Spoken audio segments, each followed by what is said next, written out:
Jeff. And he's Michael. And that's totally corny.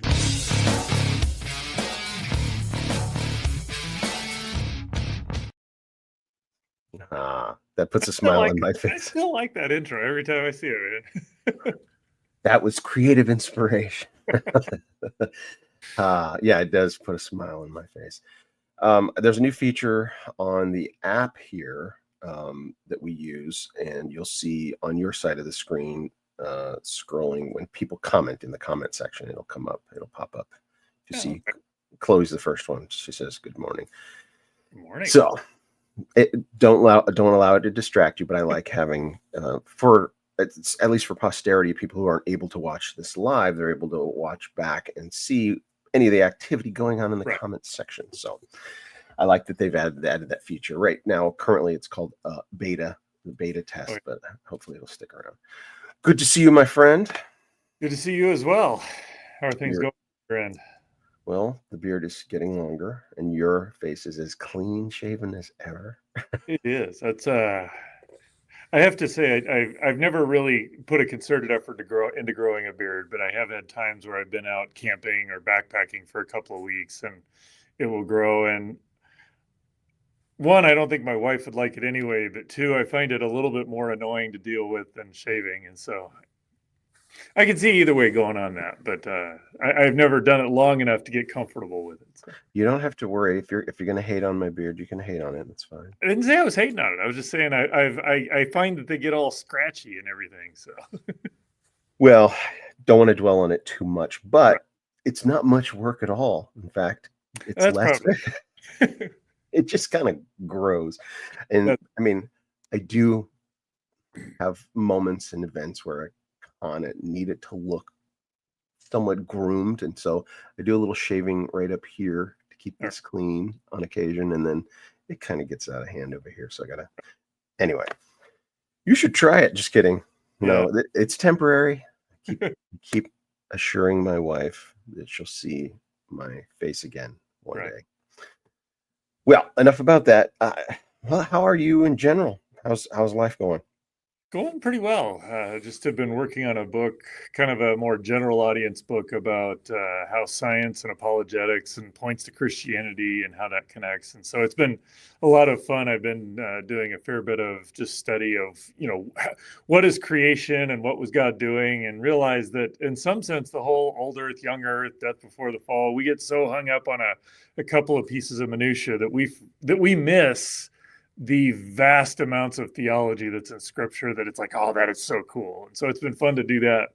And now I'm trying to wrangle all that to talk about it in a few pages. So, and that is the trick. Writing a book is the same. It's editing, right? It's like you've got all of the stuff you want to exhibit and put out there and show, but you have to organize it in a consumable, coherent, concise package, and hopefully engaging and fun for people to read at the same time. So. Right. The problem is you can't put exciting music under a book. That is whereas as an editor, I'm like, let's spice this up a little bit. I do have to say, I really like that about movies and TV shows and other things. It's like you always know when something's going to happen because the music, it's like, don't go into the cemetery. The bad music is playing. Weak your sensibilities, tug at the heartstrings, or foreboding fear. Right. Yeah. And if you're doing it right, it's subtle enough that it doesn't draw attention to itself, like the tone and the mood. Anyway, well, we do talk about Hollywood. So that's about it. Now, what's our topic today? Let's get to it. We are talking about nuclear energy, and specifically in the context of all of the discussion of global warming or climate change or whatever particular term we want to put on it these days. And I just find that there's this interesting mix of kind of two things. They almost seem like they're competing interests, if you will. And in reality, they really couple well together. But, you've got climate change, which is in a large sense driven by greenhouse gases that we're putting into the atmosphere. And so you've got, what I find interesting about that is that in some sense, we're dealing with that's the thing we didn't have to worry about. So when we started making engines to power cars or engines to power factory machinery, at some level, you're dealing with the fuel. Your fuel goes in and it just kind of disappears and you get work out of it. And it's the afterthought, oh, that's not that much. It's just a gas. We don't have to worry about it. Now that's the thing that we're needing to worry about. And so I find that aspect of that discussion interesting. But one part in that is that when you're talking about energy, and a lot of this is driven around how do we get energy, because we wouldn't be doing what we're doing today. People wouldn't be listening if we didn't produce reliable, good, safe energy. And so the question is, how do we produce that energy? And one of the it's almost hard to argue against, one of the best ways to produce that energy is nuclear, just because for everything you talk about wanting to say, all right, we need energy out. Well, you have to ask, how much energy does it take to get the energy out? So with fossil fuels, the nice thing about those is that once you get them out of the ground, at that point in time, all the energy is stored in the molecules, and you can just use the energy and produce the whatever the products are. And most of the products are pretty simple to deal with. With solar, you have to build something that captures the energy from the sun and doing it. So there's a cost to build what it takes to get the energy out. And with nuclear power, just because there is so much power so much energy stored within the nucleus, you get a tremendous amount of energy out of it once you get over that hurdle of being able to harvest the energy. And the nice part about it is that there's very little greenhouse emission once you start. I mean, nuclear reactions don't generate any greenhouse gases. And so they have no, once you build the plants, there's no greenhouse signature to them. So I think it's just a good idea. The challenge you have is that most times when you bring up nuclear energy, people think if they're old enough, 3 Mile Island, they may remember Chernobyl or remember Fukushima Daiichi in Japan with the tsunami. And for lack of a better word, I just see kind of an irrational fear around nuclear energy because it's going to destroy the world type thing. And, kind of the nature of wanting to have this conversation is to hopefully kind of help dispel some of the myth behind that, at least, that nuclear power is so destructive or so dangerous, and help people see that there's a lot of potential to use this resource that God's put on the earth for us to use for energy. Absolutely. Yes. And amen. For you guys in the audience, the process we go through is, producer Gina will send an email to us. What's the topic for this month? And Jeff will spit out usually about three options, and they're all good options. But this is option one this week, and it was like absolutely no brainer. Yes, this is a topic that, when I was a young liberal Democrat raised in my father's household, I remember reading some of his literature and magazines that were very, very.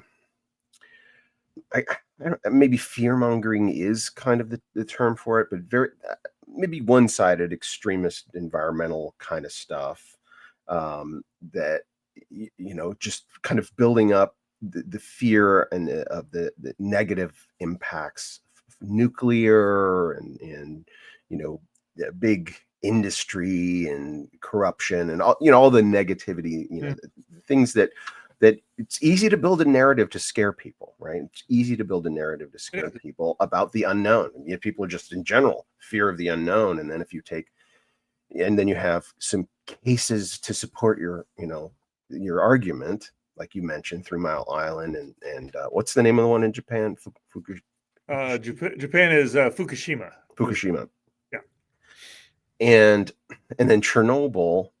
And did you see the series Chernobyl? Did you watch that? I did. I was when I got to fly down to Antarctica. That was on the way down to New Zealand. I watched all of those at once. I'm like, this is so cool. Just because it was fascinating to figure out, at least learn some of what went on with that, because I'd heard about it, but never really. I hadn't done much investigation into it.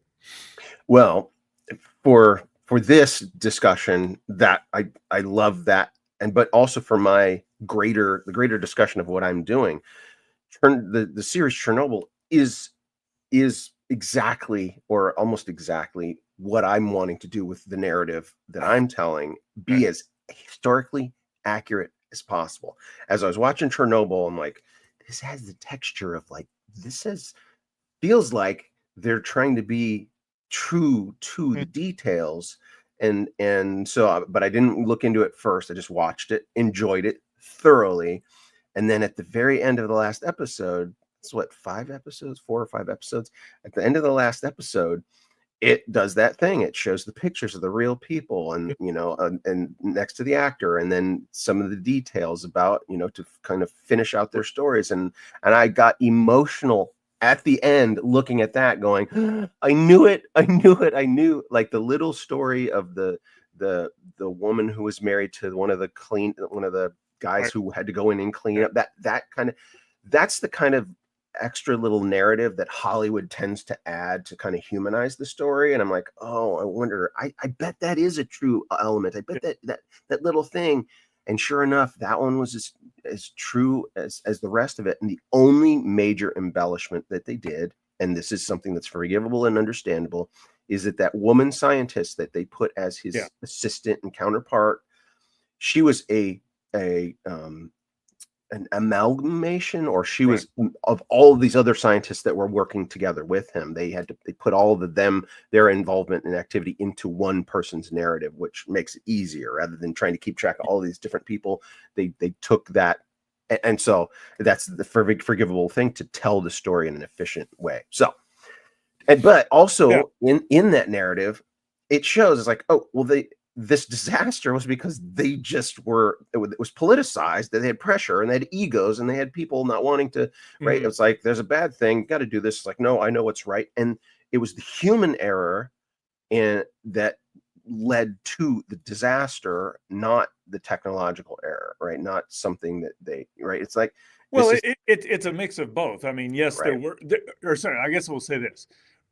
The design of that reactor did have some flaws in it, but those flaws were exacerbated and probably brought to bear because of the political and human stuff in there. And the cool part about that is at least that you can learn from the design flaws and build, improve your designs and get rid of the design flaws. And then you have to ask the question, can you also work to get rid of the people flaws? And I think there's a lot, at least in my interactions with people who study this deeply, people who I trust, there's a lot we can do to make very safe nuclear reactors. And even in the midst of the Chernobyl and the Fukushima and 3 Mile Island, nuclear reactor technology, or the nuclear part of the energy sector, is one of the safest sectors of energy production, with wind and solar are the two that are right up there with it.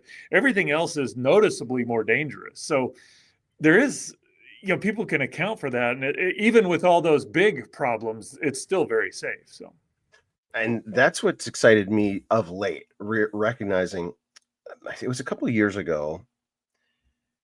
I don't remember what exactly. It was something in Europe,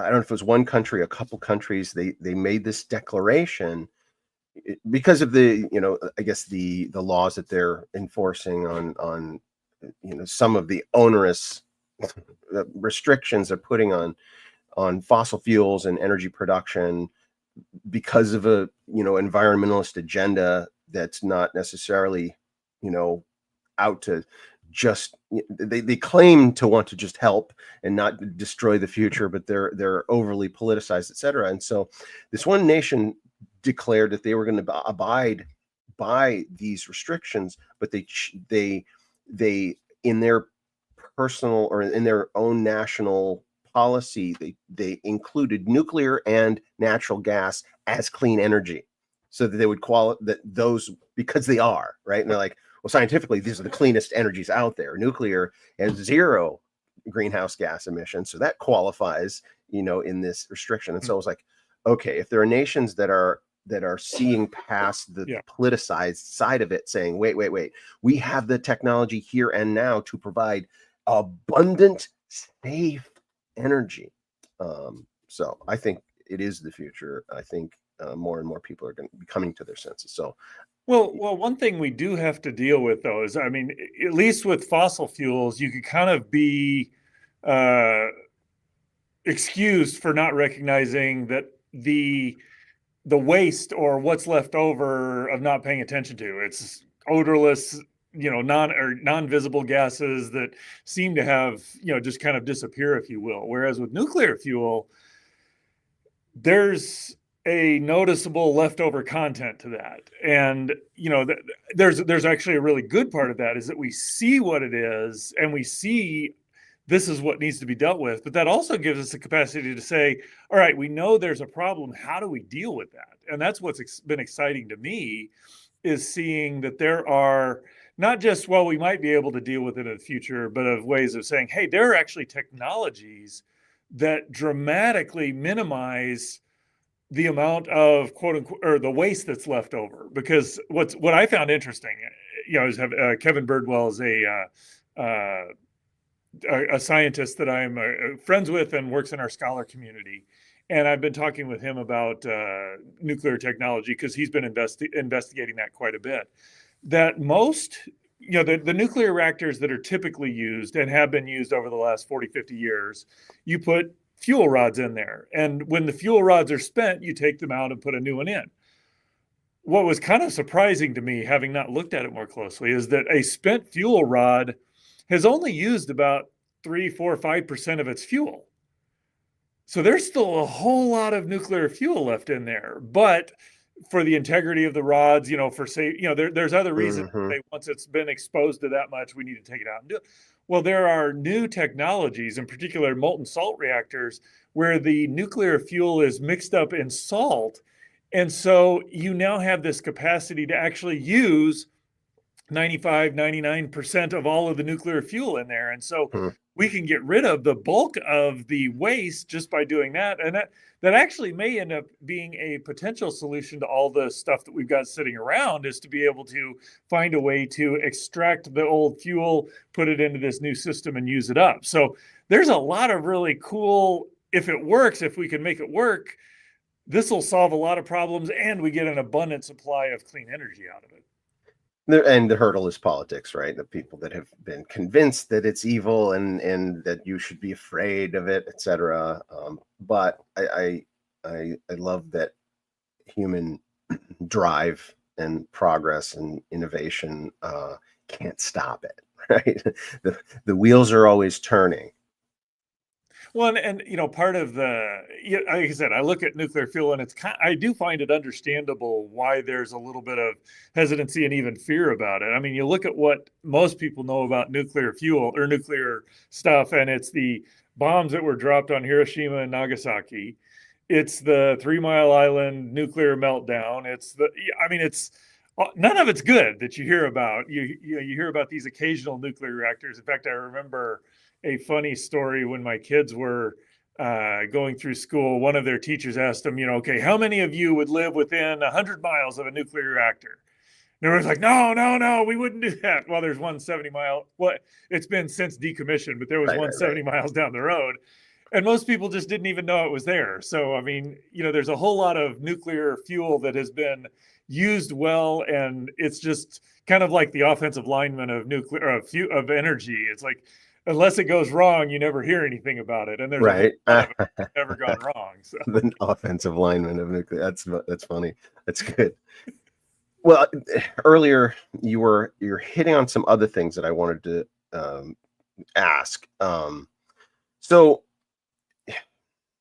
CO2 has been vilified and demonized, and when I exhale, that's CO2. It's like, wait a minute, it's something that it's God created it and plants eat it, right? Isn't it the case that more CO2 is more plant food? I don't know. Am I wrong when I say that? So the answer is yes and no. And why I say that is that I've noticed, or my little polemic here is that I've noticed increasingly when we talk about stuff, we talk about it in terms of a single issue. COVID was just a great example of that. There was this one thing we were talking about without thinking, this is a more complex issue than just, is the disease spreading or whatever. There are economic, there are political, there are social consequences, and we need to talk about all of those. And that's what I find when you're talking about carbon dioxide. It's like, it is a greenhouse gas. And the more carbon dioxide gets out, the more heat that gets trapped from the sun, and that's going to warm the planet up. I mean, that's clearly what's going on. But you're raising another side of that, is that it was kind of, again, surprising to me to find out that we are, as the Earth stands right now, the Earth's amount of carbon dioxide in the atmosphere is relatively close to the boundary where plant life stops. And during the last ice age, it got remarkably close to that.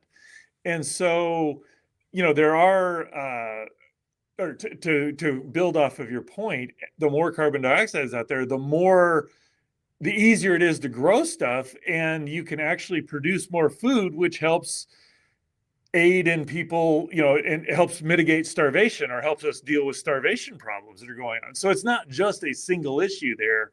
We do have to, you have to kind of look at it from all angles and have a good perspective on it. And that's part of the problem with the politicization, is that it tends to be weaponized for a single thing that's unrelated, instead of, all right, let's look at this in the whole context and what's the best way to deal with it for everybody.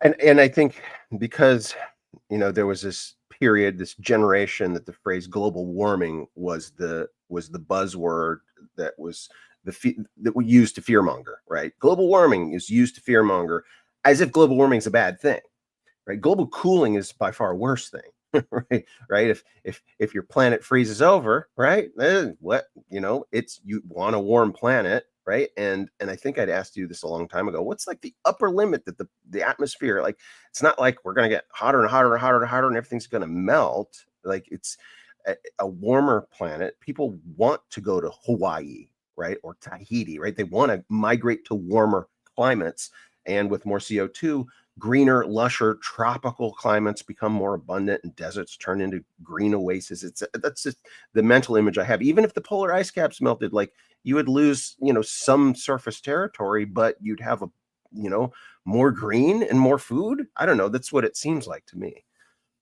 That's an interesting question, and I'm going to have to beg a little bit of ignorance, just because I don't know. I know people try and model and look at what's going to happen as the planet gets warmer, and the part of that, I think it's just hard to do, and I don't know how much to trust any of the. I think it's very clear what happens as more greenhouse gas gets in the atmosphere. We can model what's going to happen to the temperature. That's a pretty straightforward effect. How that impacts the planet is going to be a little harder, just because there's how that impacts different locations is going to be very different. What is true is that carbon dioxide levels have been higher in the past, and the planet has been warmer, and it's been lower in the past, and it has been colder. And so we have examples. I think, to me, the biggest concern about climate, or emitting greenhouse gases, is that the rapidity with which we're doing it. That clearly, over longer terms, the planet does really adjust to things. We may be doing it so rapidly that there are more catastrophic effects. And I'll tie this, part of my tie it to artificial intelligence. I think at the end of the day, artificial intelligence is a tool that we can use. Right. I think the rapidity with which it is happening may not allow us to adjust well to it. But there's nothing about artificial intelligence that is inherently evil or inherently good. It's just a powerful tool. But we do have to adjust and learn how to use it well, because it's going to allow us to do a lot of stuff that we can't do right now. And so I think that's part of part of people's concern. And I share the concern, is maybe I think this is happening so fast that we may not be able to adjust well to it. Well, and that is the argument that's made, right? They default to the worst case scenario. The fear mongering is defaulting. It's like, because we don't know the impact, let's stop. Let's put onerous constraints on an economy and say, no, you can't do that anymore because we don't know what the future holds. It's like, right. Okay, that is not right. That's being a slave to fear. Whereas, I mean, yes, we need to be responsible and not let abuses. Obviously, environmental conservation is what we need to do. God gave us the mandate to take dominion, right? I think creating nuclear energy is part of that mandate, right? It's something God said, like, take dominion of this earth. And I think nuclear energy will help us to properly preserve the earth. He doesn't want us to, dump toxic chemicals to kill animal and plant life, right? That's what we shouldn't be doing. We need to be responsible with how we dispose of the waste, etc. Right. But doesn't mean to stop developing the technology, stop inventing, and stop utilizing it for all we're trying to do is make life easier for everyone, right? Yes, there's a profit motive for some people, but in general, you're going to create things that people like and want, and they'll pay for it. And then the people that get rich off it, fine, but everybody benefits from it, right? As the rich get richer, the poor get richer, right? There's this wrong misnomer out there that the rich get richer and the poor get poorer. It's like, nope. Historically, the trending line is that we are rising out of poverty, right? That more people have risen out of poverty. Like the poverty level has been cut in half in the last 20 years, right? The abject poverty level. So there's a Pareto distribution. I've not heard the name, but it doesn't surprise me. So Pareto distribution is like there's this tiny percentage of it's across different disciplines, but in economics, there's this tiny percentage of people that are extremely wealthy, and they will all accelerate their wealth accumulation will accelerate, and then the graph levels out. But everybody is actually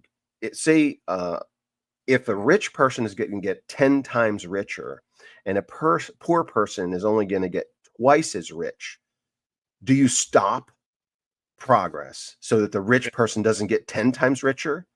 Therefore, the poor person doesn't get twice as rich, right? It's like, why are we concerned about a couple of people getting extremely wealthy? They'll never spend all that money in the rest of their life anyway, right? Let's not focus on just those extremely rich people are evil. It's like what they're doing is providing jobs, innovation, taking risk, technology. And sure, some of them have evil hearts and are greedy or whatever, but the drive of human progress is advancement so that we can live better, so we can have better lives, so that we can have more conveniences, right? And I think the poorer nations need to use fossil fuels, cheap energy that we already know how to use quickly to rise them out of their poverty more quickly, to get them on nuclear. And then we won't need fossil fuels at all. Well, Anyway, and I've solved everything just with that. Well, yeah, there you go. Right. Well, and there's this, as I've begun investigating it, I mean, not surprisingly, nuclear technology is developing. These molten salt reactors, which I look at them, and there's some technological hurdles to get them usable. I'm not saying it's like, oh, we can just start with it, but they were thought about a long time ago. It's not like this is something entirely new that somebody's come out. It just, there were political, economic, whatever reasons that we decided to go a certain way. But you could, in principle, make portable nuclear reactors so that every little city has their own nuclear reactor. And if you can now do that, all of that fuel is in the ground various places. You could, in principle, make it to where every country or every city in the world, every town in the world has the capacity to have this large, unlimited, or virtually unlimited supply of relatively cheap, free, clean energy. Now, that would entirely change the power dynamics. What would happen with that? I do not know what would be in there. You're correct that as in Ronald Reagan's phrase, raising water raises all, I'm missing the phrase, but I know rising tide lifts all boats. Right. Yes. And we live in a world governed by people who want power. That's not going to change just because everybody's got more economic resources to deal with. But you're very much right. There are ways to things that people just couldn't get before. We could get it to where people just have food and basic energy needs met, and now they can be working on something else. Will people use it poorly? Yes. Will people use it well? Yes. Will some people hoard it? Yes. Will some people use it to share? Yeah, because that's the same thing people are doing right now. So there's also a part in this where it's a call to go out and spread the gospel, because I think the Christian worldview allows us the best way to use all this the way God intended for it. So let's go out and tell people that as well. Amen. And we're talking about technological advancement, and it's something that God is doing, and we're participating, right? God is inspiring people with ideas and putting them together and practicing trial and error, et cetera. And so They ultimately, even though some technologies are certainly used for evil, or all technologies in some capacity are used for evil, they're also used for good. So they have instrumental value. I think it was, I don't know if it was um, Jordan Peterson or Victor Davis Hanson, one of those kind of brainiac guys, was talking about, they're convinced that it was the development of the automobile that led to the collapse of the Soviet Union, right? The automobile, right? That technological advancement of all the things that it provided, what it provided to citizens of the Soviet Union was, for the first time, a sense of independence, right? That they were not controlled by the state, that when they were in their car, this is their world and they can make decisions. That it's like, it was the psychological effect. Well, Right. we're going through a similar thing with information technology. One of the things that information technology is now, the way it's changing the world and undoing lies, is Islam. And this is for another session, but Islam and all the teachings of Islam are much more easily accessible to the broad population, that young Muslims are converting away from Islam at a rapid rate, right? The upcoming generation, they're leaving the crazy lies because it's easily accessible and underminable. All the things that they've maintained to keep their flock in check are collapsing, because all you got to do is click a button, find out, is that true or false what he told me, and it's over, right? So nuclear energy, I do think it's the future. It'll take time, but it will unfold. And I think, well, we're out of time. We're way over time, but love you. Good to see you, my friend. Good to see you too, man. I'll see you next. Bye, everybody. I'm going to tune out. Bye, everybody. See you in a month. End stream.